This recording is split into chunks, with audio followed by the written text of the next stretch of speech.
नमस्कार मित्रों, हिंदी मीडियम 11वीं फिजिक्स की पढ़ाई क्लासरूम की भांति सुचारू रूप से रखने के लिए मैं अपनी आज नेक्स्ट वीडियो अपलोड कर रहा हूं।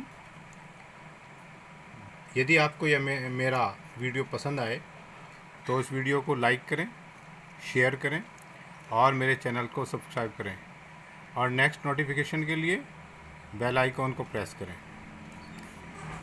इस वीडियो में हम मापन के प्रकार लेंगे। मापन दो प्रकार का है, एक प्रत्यक्ष विधियाँ होती हैं इसमें और एक अप्रत्यक्ष विधियाँ। प्रत्यक्ष विधियाँ जिनको हम जैसे स्केल से हम किसी चीज़ की लंबाई नापें, और अप्रत्यक्ष विधियाँ जिनमें हम सीधे लंबाई नहीं नाप सकते। लंबाई परिवर्तन की प्रास। लंबाई क्या है? लंबाई दो बिंदुओं के बीच की दूरी है। इस वीडियो में मैं कुछ महत्वपूर्ण लंबाई के प्रास भी लिख रहा हूँ। जैसे प्रोटॉन का आकार, प्रोटॉन के आकार का जो प्रास होता है 10⁻⁻15 मीटर।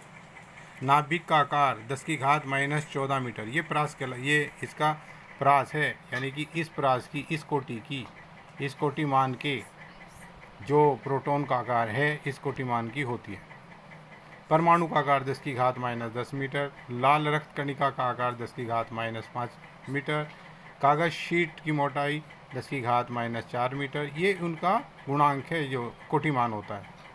तार की मोटाई 10⁻⁻3 मीटर। पृथ्वी की त्रिज्या 10⁻7 मीटर। पृथ्वी से चंद्रमा 10⁻8 मीटर और सूर्य की त्रिज्या 10⁻9 है, 10⁻9 मीटर। पृथ्वी से सूर्य की दूरी 10⁻11 मीटर। सूर्य से प्लूटो की दूरी 10⁻13 मीटर।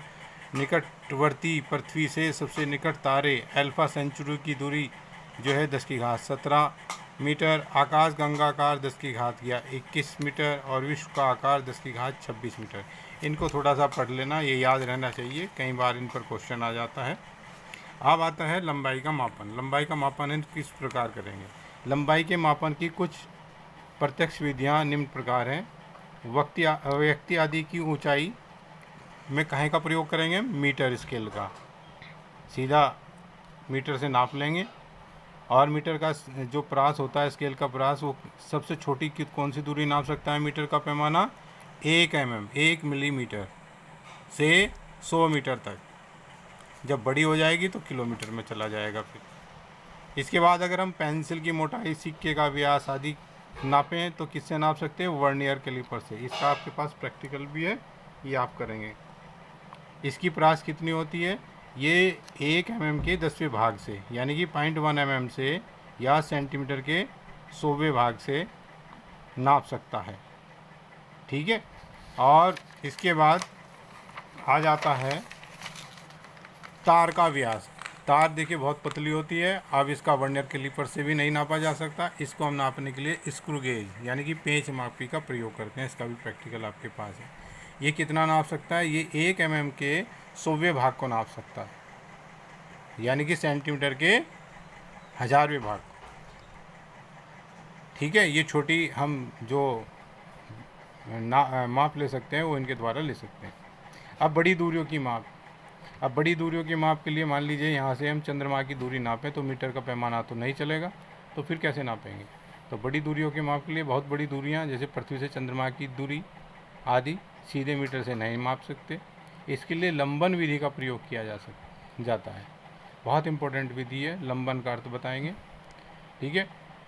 यदि हम एक पेन को अपने सामने रखें और बारी बारी से अपनी बाईं व दाईं आंख बंद करके एक को खोलें और एक से दूसरी से देखें तो पृष्ठभूमि के सापेक्ष वस्तु की स्थिति बदलती हुई प्रतीत होती है। या प्रयोग करके देख सकते हैं। इसी को लंबन कहते हैं। ये जो बदलना है इसी को लंबन कहते हैं कि एक आंख से वस्तु की स्थिति दूसरी दिखी और दूसरी आंख से दूसरी दिखी, और दोनों प्रेक्षण बिंदुओं के बीच की दूरी जो दोनों यानी कि हमने आँख के बीच की जो दूरी है वो आधारक कहलाती है। जैसे इसमें आँखों के बीच की दूरी आधारक है। अब लंबन विधि या विस्थापन विधि भी कहते हैं इसको। इससे ज्ञात कैसे करेंगे? Parallax method. इसमें देखिए हमने क्या किया, दो पोजीशन ले ली पृथ्वी पर, ए और बी। इनके बीच की दूरी बी है और दूरस्थ एक कोई ग्रह है पी, ए और बी जो पी पर कोण थीटा आंतरित करते हैं, ये जो बी दूरी है कितना कोण आंतरित करती है, थीटा, इसको कहते हैं लंबन कोण। और ये जो ए से पी की दूरी, A P is equal to B P is equal to S, ये एस ले ली। हमने लिखा है पृथ्वी से दूरस्थ ग्रहों तारों आदि को मापने की सबसे उपयुक्त विधि है। पी क्या ले ली, पृथ्वी से दूरस्थ ग्रह, एस पृथ्वी से ग्रह की दूरी, ए और बी पृथ्वी पर दो स्थितियाँ जिनसे एक ही समय देखते हैं, एक ही समय देखना है, ए बी आधारक यानी कि इनके बीच की दूरी, और एंगल ए पी बी इसको थीटा लंबन कोण का। देखिए बी एस के सापेक्ष बहुत छोटा है, एस बहुत बड़ा है, तो यदि हम बी अपॉन एस करें तो ये इसका मान जो होगा एक से बहुत छोटा होगा, इसलिए थीटा भी बहुत छोटा होगा। तो पी को वर्त का केंद्र ऐसे कर लेंगे कि ये एक चाप है, बहुत छोटा होने पर इसको हम एक चाप मान सकते हैं। तो ये चाप वर्त के केंद्र पी पर थीटा कोण आंतरित कर रहा है जिसकी त्रिज्या एस है। तो अब हम एस को हमें पता करना है, तो कोण बराबर चाप बटे त्रिज्या से थीटा बराबर ए बी अपॉन एस, और S is equal to A B की माप है बी अपॉन थीटा, थीटा को रेडियन में लेंगे जहाँ एस क्या है, वर्त की त्रिज्या, और अगर चाप ये बहुत छोटा है इसके सापेक्ष तो जो त्रिज्या है वही पी की ए बी से दूरी कहलाएगी, यानी कि पृथ्वी से जो दूरी है ग्रह की वो एस ही हो जाएगी। तो इस प्रकार से हम लंबन विधि का प्रयोग करके हम इसको ज्ञात कर सकते हैं। एक बार फिर ये हम एक दूरस्थ हमने ग्रह लिया, इसके सामने जो हम पृथ्वी पर खड़े हैं, ए बी दो पोजीशन है जहाँ से हम इसको बारी बारी एक साथ देखते हैं। ये बहुत छोटी दूरी है जो पृथ्वी से ग्रह की दूरी है उसके सापेक्ष, इसलिए ये छोटी सी दूरी इसमें तो चित्र में तो बड़ी लग रही है लेकिन ये बहुत छोटा होगा। जैसे ऐसे अगर हम इसको मिलाएं तो ये थीटा कोण बनाएंगे और ये थीटा कोण पे बहुत छोटा होगा। तो अब हम इसमें कोण बराबर चाप बटे त्रिज्या का प्रयोग करके इसको ज्ञात कर सकते हैं। ऐसे ही लिखना है और ज़्यादा थ्योरी नहीं लिखनी इसमें, ज़्यादा थ्योरी लिखोगे तो लर्न करने में बड़ा मुश्किल होता है। ये मैथमेटिकली आपको अपना आप एक बार लिखकर याद हो जाएगा। अगर हमें आकाशीय पिंड का आकार ज्ञात करना, जैसे चंद्रमा का व्यास ज्ञात करना, फिर हम क्या करेंगे, देखिए पृथ्वी पर एक स्थान पी है, अब चंद्रमा को देखेंगे पृथ्वी पर खड़े होकर, पूरी गोलाई को देखेंगे, उसकी एक तरफ बिंदु ए काउंट मान लेंगे, दूसरी तरफ बिंदु बी मान लेंगे, बीच की दूरी को कैपिटल डी लिख लेंगे यानी कि व्यास, और इनसे जो बनेगा कोण पृथ्वी के उस बिंदु पर जहाँ हम खड़े उसे काउंट कर लेंगे थीटा। अब इस व्यास की चंद्रमा के व्यास की पृथ्वी से दूरी एस मान लेंगे जो लगभग इसी के बराबर होगी तिरछी डिस्टेंस के से। तो हमने लिख दिया पी क्या है, पृथ्वी तल पर प्रक्षेपण बिंदु पी क्या है, ये जहाँ से हम देख रहे हैं। ए बी क्या है, चंद्रमा का व्यास जो पी पर थीटा कोण आंतरित करता है। डी क्या है, चंद्रमा का रेखीय व्यास। एस क्या है, पृथ्वी से चंद्रमा की औसत दूरी। तो थीटा ए बी द्वारा पी पर आंतरित कोण है, तो वही कोण बराबर चाप बटे त्रिज्या, चाप का काम ये व्यास करेगा, और व्यास बराबर त्रिज्या गुणा कोण। इनके मान ज्ञात होने पर हम इसका व्यास ज्ञात कर लेंगे। एक बार फिर पुनः से अवलोकित कीजिए, ये बहुत आसान है, कोई दिक्कत ही नहीं। कोण बराबर चाप बटे त्रिज्या का फार्मूला लगना है। ए बी जो चंद्रमा का व्यास है, पृथ्वी के किसी बिंदु पर थीटा कोण आंतरित करता है, और चंद्रमा के व्यास की दूरी जो पृथ्वी से औसत दूरी है वो एस है। तो हम इसको इस प्रकार से रखकर ज्ञात कर सकते हैं। बहुत इम्पोर्टेंट है ये दोनों। अब आता है वर्ग दूरियों का मापन प्रतिध्वनि या परावर्तन विधि द्वारा। कुछ दूरियां हम प्रतिध्वनि के द्वारा नापते हैं। जैसे अगर हम पहाड़ी स्थानों में जाएं या बहुत बड़े हॉल में खड़े हों तो एक किनारे पर खड़े होकर चिल्लाएं तो आवाज़ सामने वाली दीवार से टकराकर परावर्तित होकर पुनः हमारे पास आती है।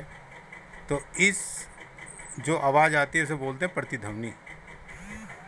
और इस प्रतिध्वनि का उपयोग जो है हम उसमें प्रयोग जो उसकी जिस स्थान पर ध्वनि स्रोत है उससे दूरी निकालने में करते हैं। तो इसके प्रतिध्वनि के लिए हमें लिख रखा है, दूर स्थित पहाड़ी से सीधी ध्वनि के परावर्तन को प्रतिध्वनि कहते हैं। इसके द्वारा पहाड़ी की दूरी ज्ञात की जा सकती है। जैसे बंदूक से दूर स्थित पहाड़ी की ओर गोली छोड़ते हैं, तब गोली छूटेगी तो आवाज़ करेगी।